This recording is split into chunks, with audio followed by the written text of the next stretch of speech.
Okay, here we go. Hi, Nick Emeigh Hello. from NAMI.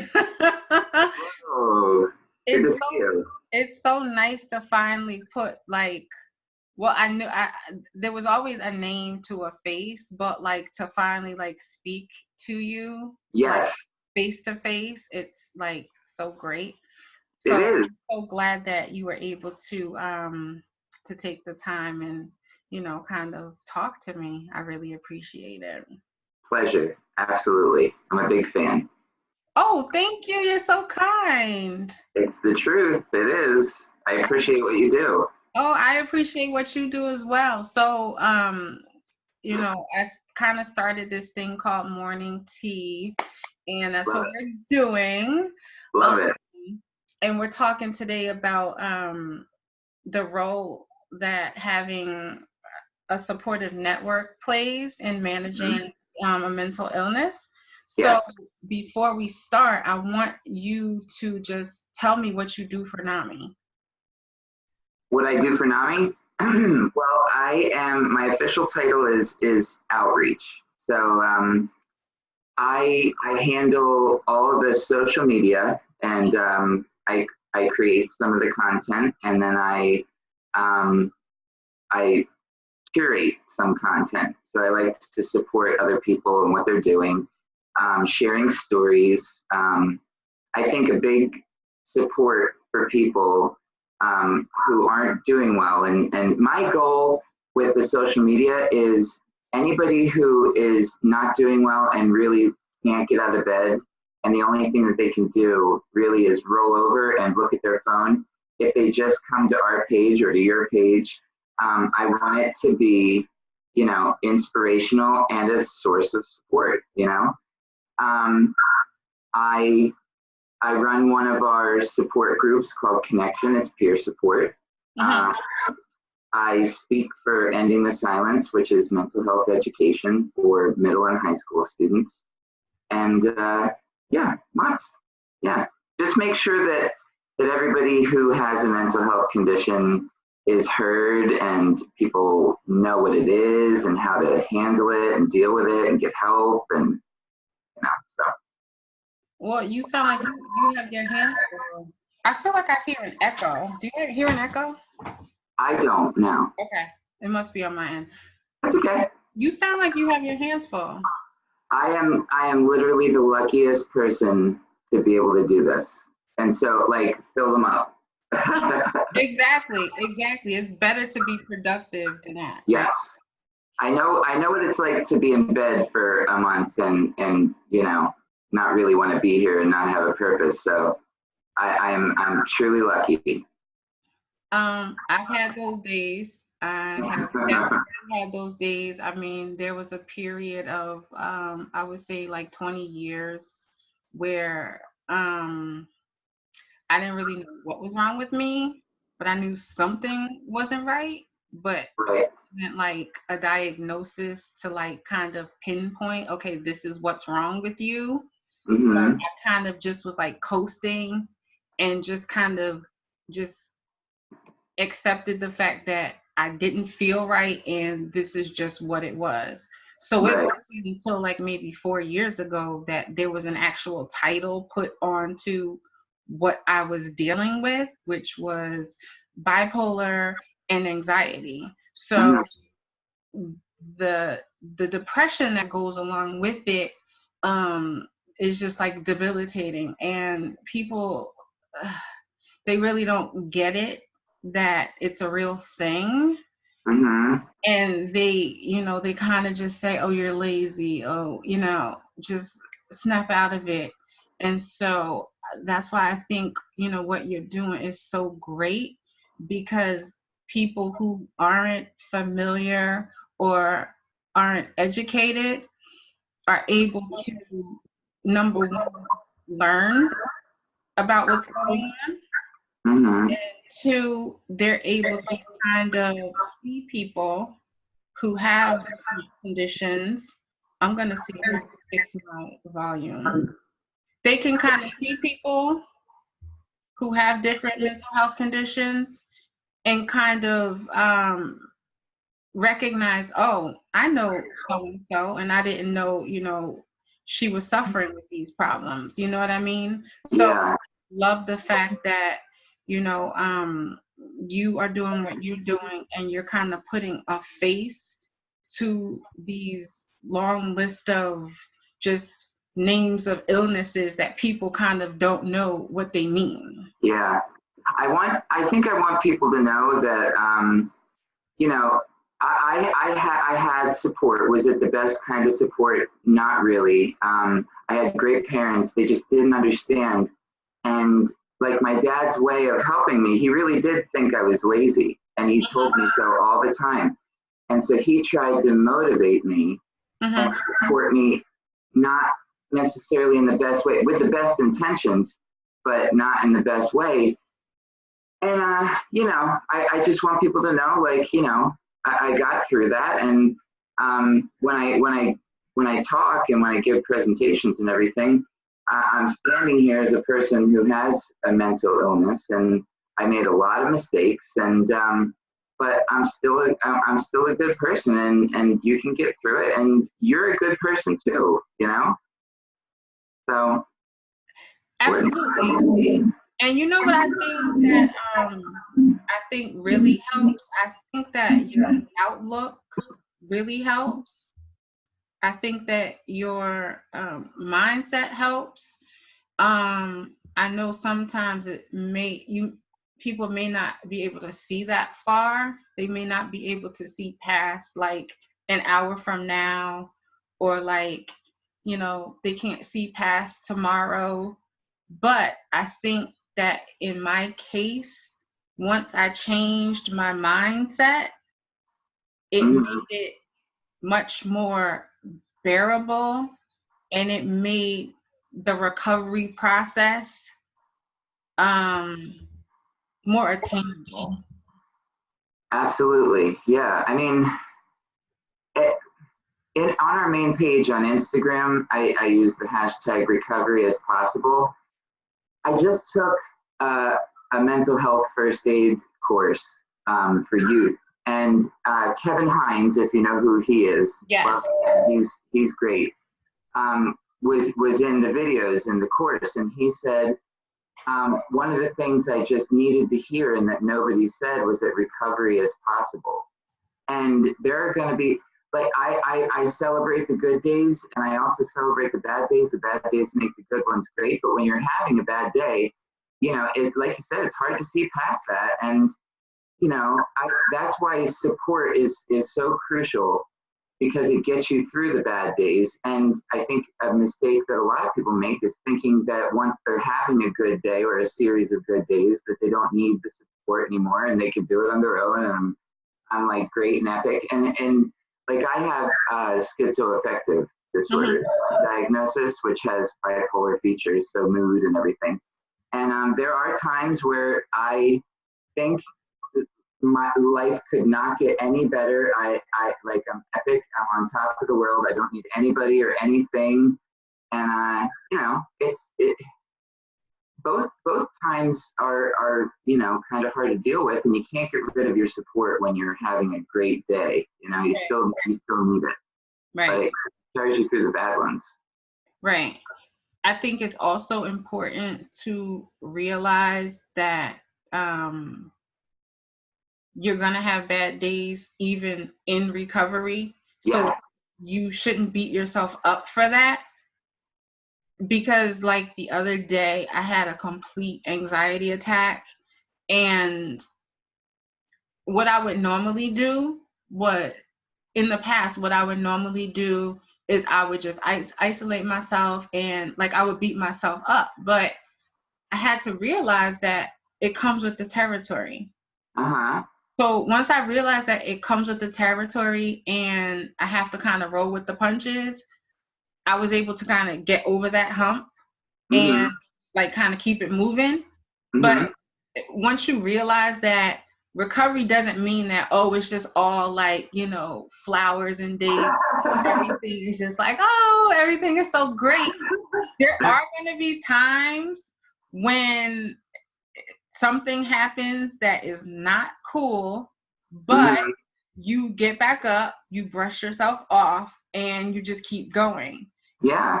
Yeah. So I mean, I have bad days, and I sit here and I think, why me, and why is this happening to me? And I do good things, why do bad things happen to me? And I read somewhere that instead of saying, why me, you say, why not me? Like, totally, right. I can deal with this. But I mean, I have bad days, and then I have bad moments. Like yesterday, I was just cleaning the house, and I was thinking about how lucky I am to be doing what I'm doing. And then part of my mental illness is that my mind does, play tricks on me sometimes. And I was literally cleaning the bathroom right over there.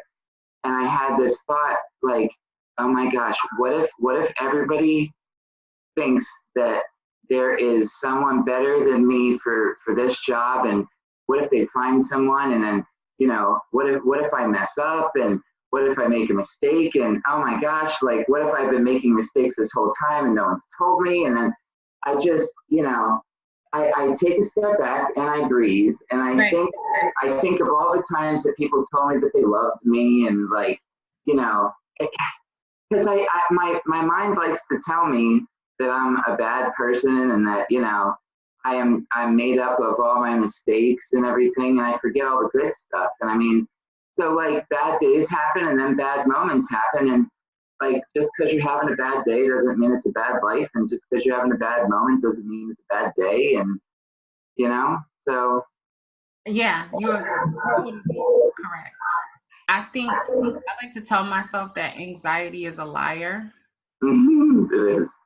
Anxiety is a liar. Mhm. Anxiety lies to me, okay? I hear these things and I sometimes believe them, and then I have to like replay like all of the things that I know to be true, because I know they're not like I know them to be true, but anxiety will play these awful tricks on you, and they Yeah, like really have you thinking stuff that is completely false, and you almost have to kind of like stop. You do have to stop yourself dead in your tracks and say, wait a minute, I know that's not true. So yeah. Self-talk is really important, and it's super important because the dangerous part about your anxiety and maybe delusions or whatever is that they come in your own voice, so they're that much easier to believe because you're basically talking to yourself through anxiety or whatever. right. And it's important to talk back to it with positive self-talk. It's easy to believe yourself, Right. Exactly. so Especially when you hear it through your own voice. yeah, and it's scary. And I mean, anybody who has um I mean, bipolar has some, I hate to call it psychotic features. It sounds scary, but like, when you have a mental illness where you're basically talking to yourself in a delusion and you hear your own voice, it's scary, and it's very believable, and it's hard to get out of it. All this stuff, every bit of advice is much easier said than done. But like, that's why conversations like this one today are important, is if you hear it, like in marketing, you have to hear something 5 times in order to remember it. So I mean, I think the same thing is true for mental health and advice, and you have to hear it. So if we keep talking about it, then maybe one day when someone's in their bed and they can't get out, and they can't get out of their own head or whatever, they'll think about a conversation like this one. Exactly. And that's why I want to have these conversations, because I want people to know that they can be okay. They can have a regular life. It Hmm. does just take some management. It is, I think, a lifestyle change. It's Yeah. not just popping a pill and just that's it. No, it's not. And that's so our conversation about support. So support, the thing is, and I never ever tell anybody that, say, talk therapy is the only, your treatment team is the only support that you need. And Right. you just need to take medication and go to therapy, and because there's something to be like, we have peer support groups at NAMI, and it's been said that the therapeutic value of one person helping another is unparalleled. It's totally true. Mm-hmm. But there's some people who can't do that because their anxiety doesn't allow them to come to a group or talk in a group chat or whatever, and they need one-on-one therapy, like with a therapist with a crisis text line or whatever. Some people really manage their mental health condition by going to the gym and eating right.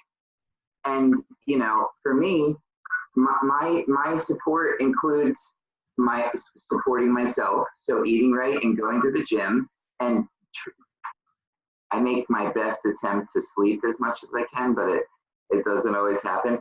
Right. I do talk therapy. That helps me. Sometimes I go to the therapist and I just tell her the good things that happened this week. I go every week on Friday at noon. I see my psychiatrist. I do take medication. It helps me. You don't want to see me without my medication. Some people are totally cool without medication. I'm not one. Not to say anybody's wrong or I'm wrong or whatever. Right. But like, you gotta find what works for you. And me, it's like, I seem to have like all these diagnoses, and so like a lot of different support systems work for me, but different for everybody. It's just, you gotta find what works. Exactly. It's not a one size fits all kind of like, okay, if you do this, if you do talk therapy and you take your medicine and you go to the gym, that's going to work for you. It's not like that.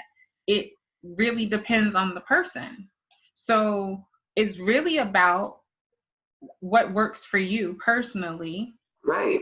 And your circumstances. I think that having a support system is great, whether it's in person, online, because I will tell you that I have met some really great people just through what I've done online, and now I consider them friends. They're virtual friends. Exactly. So I can text some of these people and say, hey, I'm having a really screwy day, and they get it because they're in a similar situation as myself. So when I tell them that, I just had a major meltdown, they get the meltdown. It's not like a person who does not have mental health problems. They try to understand and they try to be supportive, but it's not fully connecting because they don't have the mental health issue. So yeah, I think that social media is a gift and a curse. And I say it's a gift because I've connected with so many people who totally get my situation and I get their situation. So it's a gift in that respect.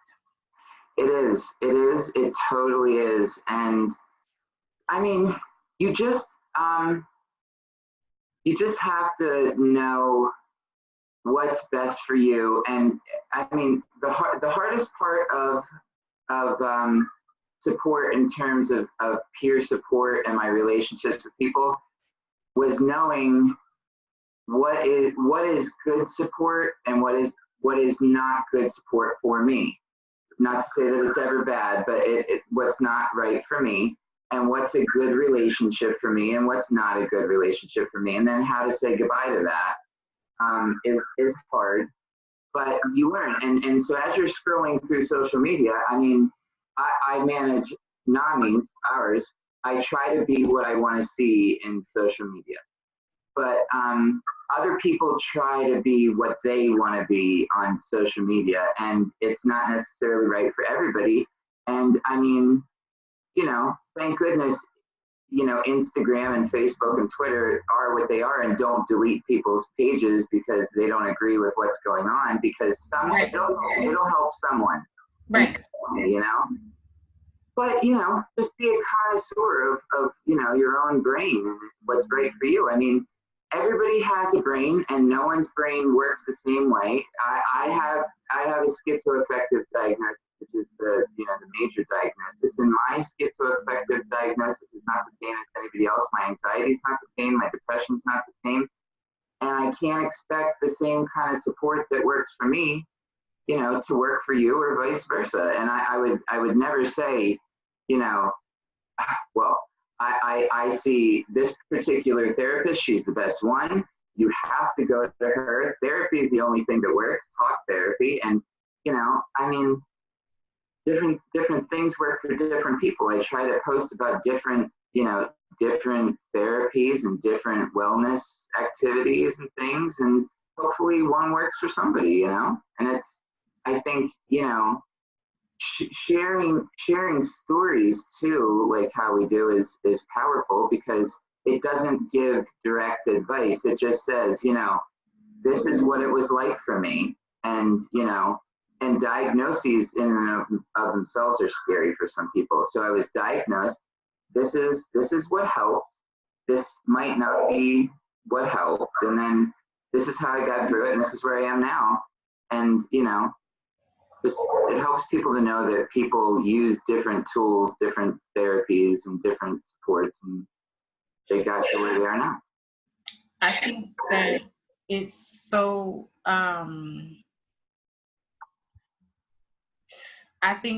great that we have social media, because there was always a misconception that I had of what a person who had a mental illness looked like.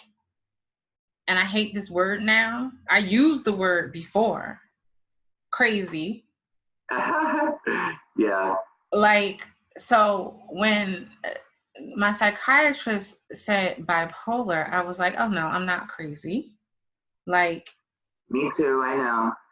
I was in denial for years, and I'm like, because when I thought of crazy, I thought of,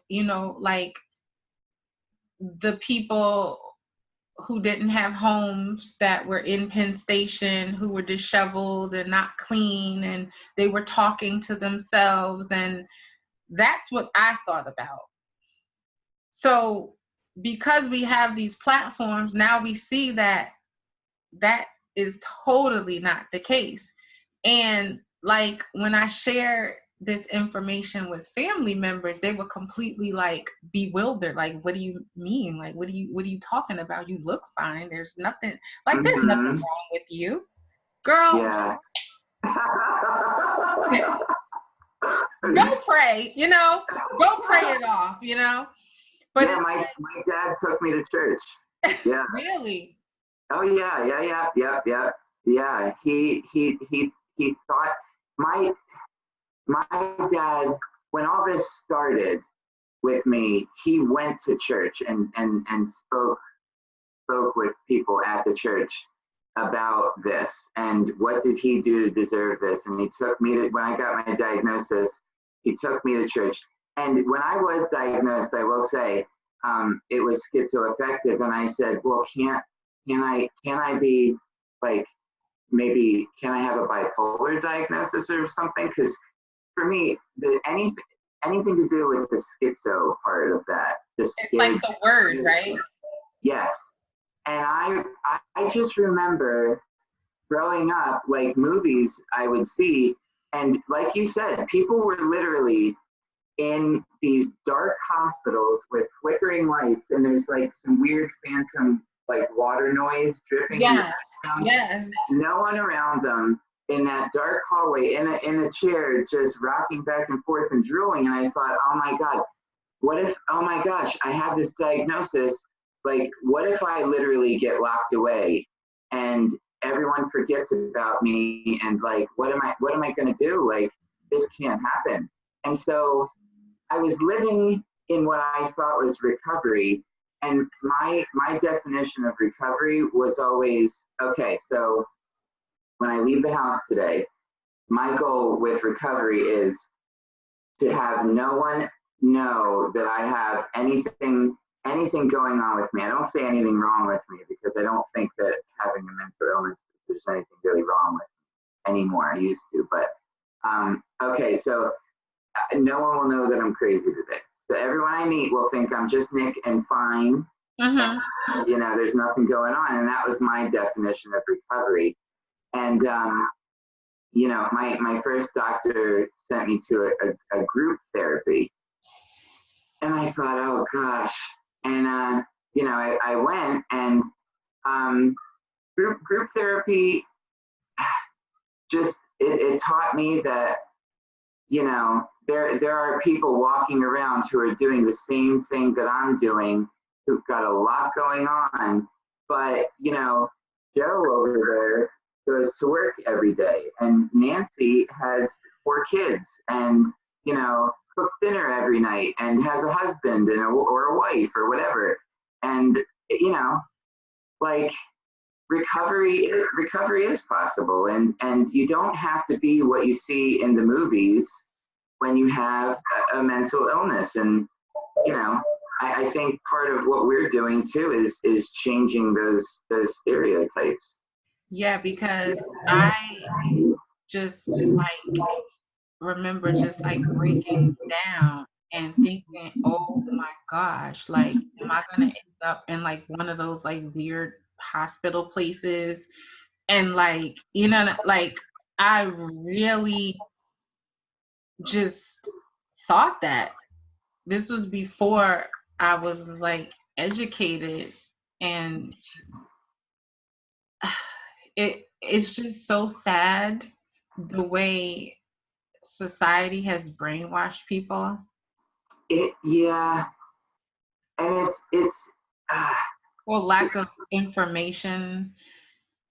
what the sad part to me is that the crazy people in movies and on TV and everything are literally put in situations to be the funny person, and that their mental illness is somehow like funny and like comical, or they're the scary person, or the dangerous person, or, you know, whatever. And I think that all that does is it makes people afraid of getting help. And it's, you know, if I mean, I could talk all day about it, but, you know, and we give presentations to kids, and the first thing I say is, you know, our coordinator Lori gets up and gives facts and figures and where to get help and what kinds of therapies are available, and then I come up after her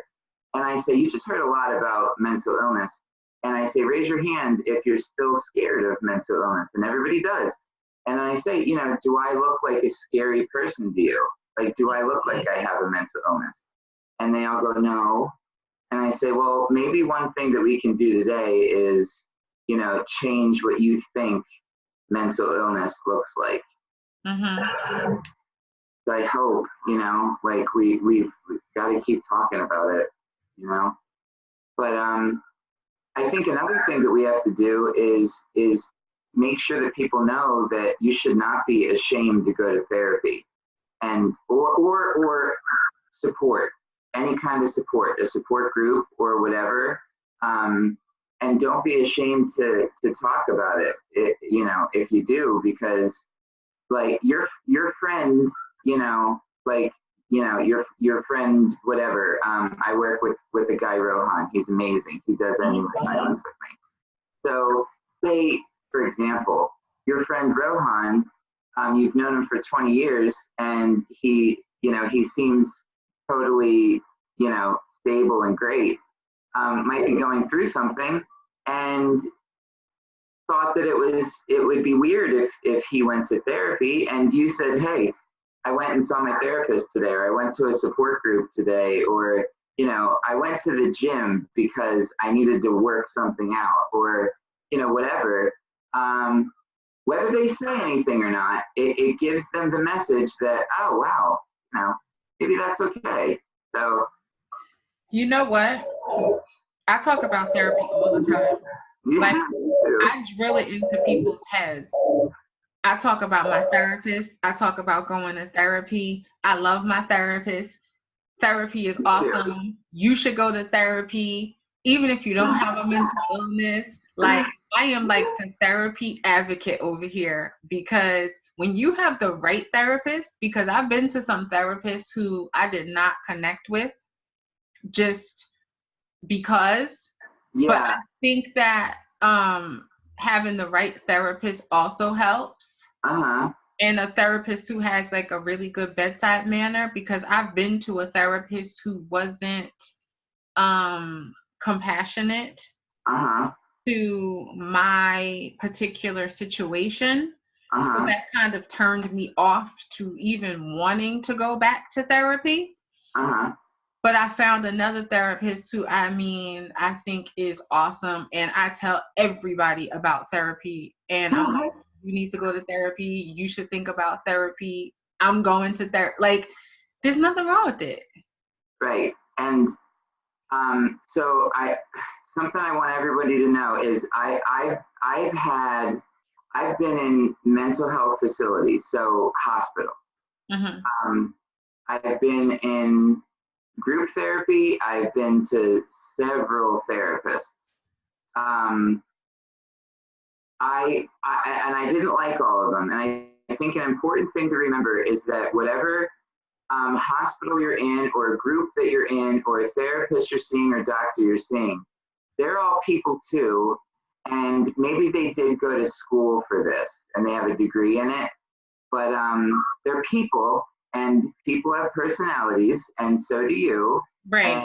And you might not always get along with everybody, but part of advocating for yourself is being able to say, hey, this isn't working for me, but please don't give up, because there are other people who are therapists and doctors and whatever that you will get along with and that you will like. And just don't give up. There's lots of different things available. There's lots of different people. Just don't give up. And also don't give up because your insurance doesn't cover something. We help people all the time with that. It's you only get one life, and it's super important that you do what's best for you. So speak up, but don't give up. Oh, I love that. Speak up and don't give up. Absolutely. And you definitely have to be a self-advocate, because Yeah. that is so important. So important. If Yeah. something does not feel right, don't do it. Yeah. I'm now big on listening to my intuition and listening to my gut. And if it does not feel right to me, I'm not gonna do it. And Yeah. that goes for friendships, relationships, doctors, anything. Yeah. I mean, it's there are lots of people out there now who call themselves mental health advocates, and there is this sense of like, oh my gosh, I got through this and I want to help other people too. And that's great. I think I call myself a mental health advocate. But the best advocate for you is always going to be yourself, regardless. You know yourself better than anybody else. And I'm not saying to go to therapy like one time and leave halfway through because you're not getting a good vibe. Like try it out a little bit, give someone a chance, because you'd want someone to give you a chance too. Right. But really don't stick around and wait for like a good reason. And by good reason, I mean like, what someone else defines as a good reason to advocate for yourself and speak up and find something better for you. Like you know what's best for you. You're your own advocate. So, give it a try first, but don't be afraid to say, hey, I did give this the old college try, and it's really like not for me today. So I totally agree with you. So, yeah. I mean, I think this was so great. Yeah. I Yeah. loved it. I mean, and if I think if you're not sure what's right for you, there are, like I said, there's lots of advocates out there. So, and there's lots and lots and lots and lots of resources. Like I put a bunch of them on our website, and I try to share them on social media. But you know, I think the best quote that maybe the best quote ever from anybody for any reason was one of my favorite guys in the world, Mr. Rogers. When he was little, he would get scared, and you know, crazy things will go on. And by the way, I use the word crazy, and people are never crazy. Behaviors and situations can be crazy and stuff. Yes. But you yourself are never ever crazy. I'm not crazy. No. So, you know, these things would be happening in the world, and his mom told him, look for the helpers. There are always people helping. Look for the helpers. And yeah, there are lots of people helping. You know, Beautiful Brain Collective is one. You are one. Oh, thank you. Yes, you are. I mean, NAMI helps. I mean, there's a national alliance, right, on mental illness. And when I was asked to be a part of it, I thought, oh my gosh, like I don't really want anybody to know that I have a mental illness. And then I got to thinking, and I thought, there's a national alliance on this, like a national alliance, and it's been around for years. So if there's a national alliance, there must be a lot of people out there like me who need help. And wow, who am I to not like try and help? So you know, there are things out there, like there are organizations like NAMI who like literally all day, every day, trying to help people and making sure that you have easy access to care, and well, reasonable access to care. And that if you do go into, you know, a mental health facility, that you're treated well. And, you know, we have support groups and classes, and, you know, you're sharing wonderfulness. Like, you know, you are you. Oh, thank you. Yeah. And, you know, I mean, you know, recovery isn't always all sunshine and roses, but like, you know, even the bad days, if you share them, can be sunshine and roses for somebody who doesn't know that it's not okay to not be okay. You know, it's okay to not be okay, but it's not okay to stay that way. So it's not okay. It's it's okay. It's okay to not be okay. So if you're in bed and you're stuck and you can't get out, like, don't add anxiety to your anxiety by thinking that, oh my gosh, like, what is wrong with me? There's something wrong with me. This has never happened to anybody else. Like, I used to think, there was a really bad time for me after my mom passed away, where I was literally in bed for like a month, and I couldn't eat, and I couldn't drink, and I couldn't, you know, use the bathroom. And I mean, it was just bad. And I thought, I have the Nick disease, and no one else has ever had this happen to them. And there is literally like something so wrong with me. And, you know, that was like when Instagram was a big deal. And I didn't have any way to figure out that it is okay to be this way. It's okay to not be okay, but it's not okay to stay that way. And like, when you're in that situation, it's really hard to see a way out or know a way out or whatever, but there is a way out. So it's okay to not be okay, but it's not okay to stay that way. You don't have to stay that way, and don't feel bad about feeling bad. And, you know, there are people out there like you and me who have had those like really bad days, weeks, months, years, and like we found a way out of it. And part of being a mental health advocate is we're going to try and show you how, you know? Exactly. And can I tell you something? You can tell me lots of things. I feel like we connected, because you just said something that really resonated with me. So I lost my mother about 15 years ago. Oh, I'm sorry. I'm sorry for you also. So that's when the bipolar just like went, like it was a trauma to me, and that's when the bipolar just completely like reared its ugly head. Yeah. So I discovered with my psychiatrist that was really what kind of set it off. And yeah, so I just felt the need to share that. Yeah. Hey, different things will trigger things in your mind that have already been there. Like for me, mine was triggered. It was triggered different times by different things. The first, I mean, this has been going on since I was little. My teachers used to tell my parents that, I definitely had some sort of anxiety disorder from when I was young. And like what everyone now would say is OCD. And who knows, maybe it's on some sort of a spectrum.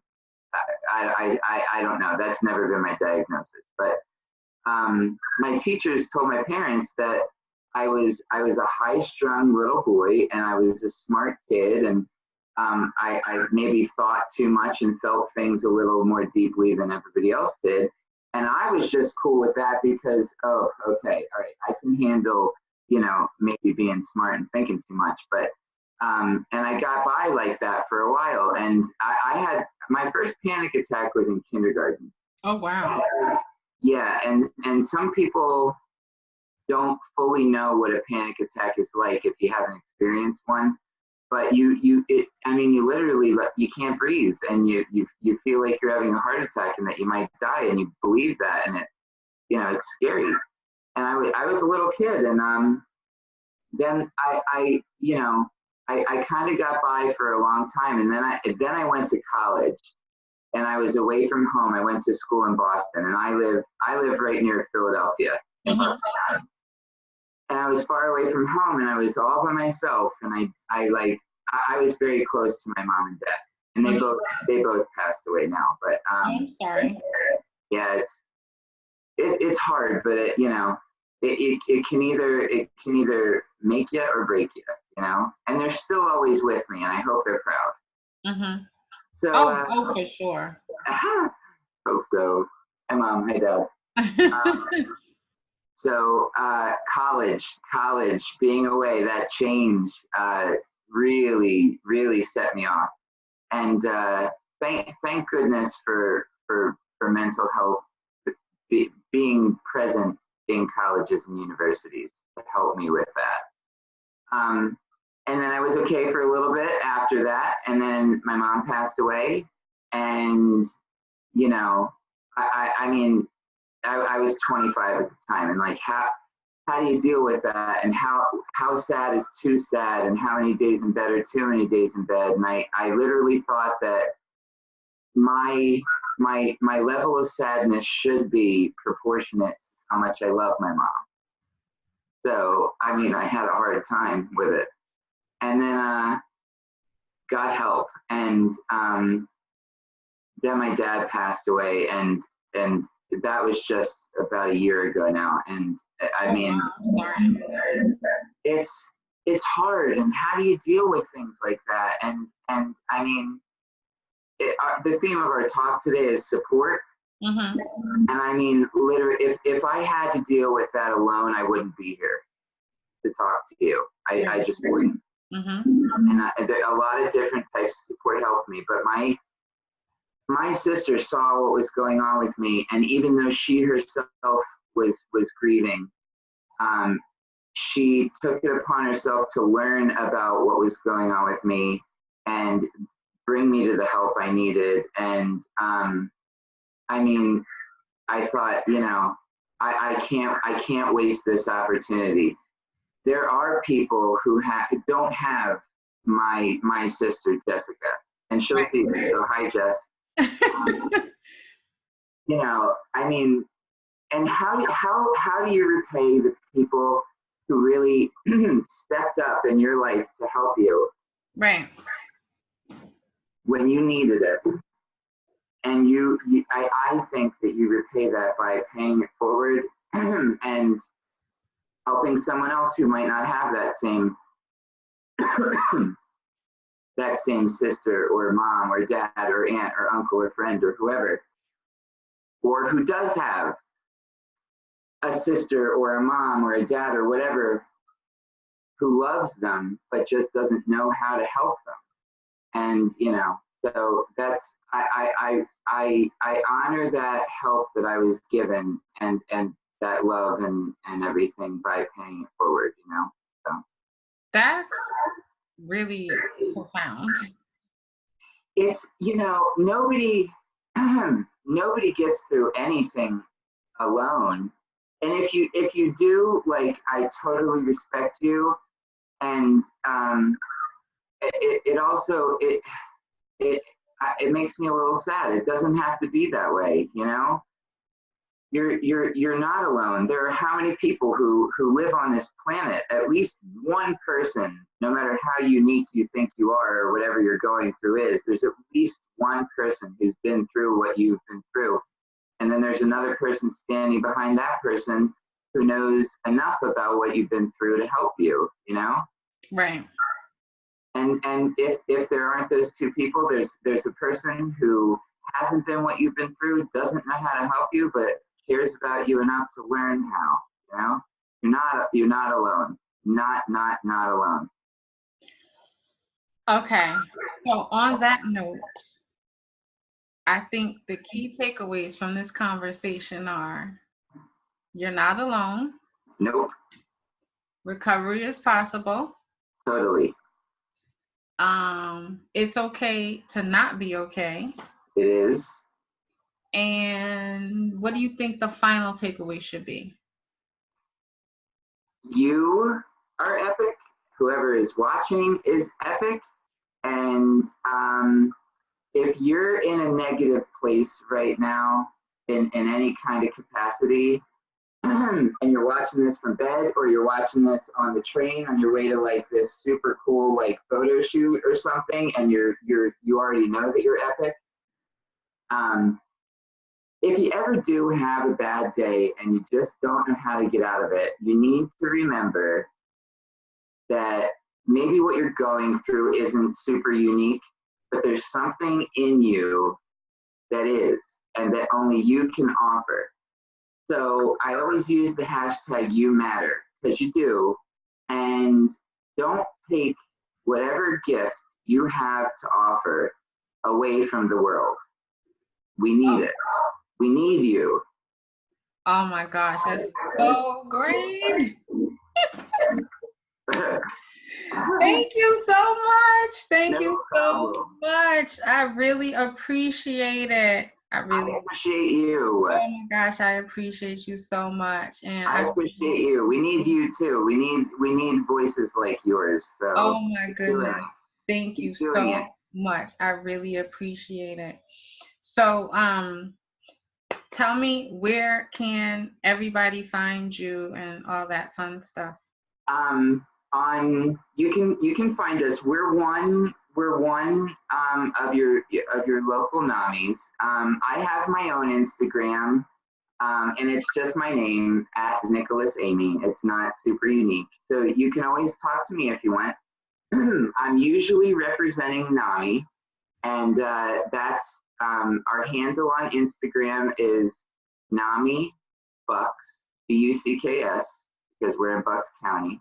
And NAMI is NAMI, Bucks _ ETS, which stands for Ending the Silence. On Facebook, we're NAMI Bucks. On Twitter, we're NAMI Bucks. And then our website with all of our resources and everything is NAMIBucksPA.org. Thank you so much, Nicholas. I really appreciate it. And you have to call me Nick, because I'm only Nicholas when I'm in trouble. Nick. Thank you. Thank you. Thank you. Okay, take care. You too. Have a good one. You too. Bye. Bye.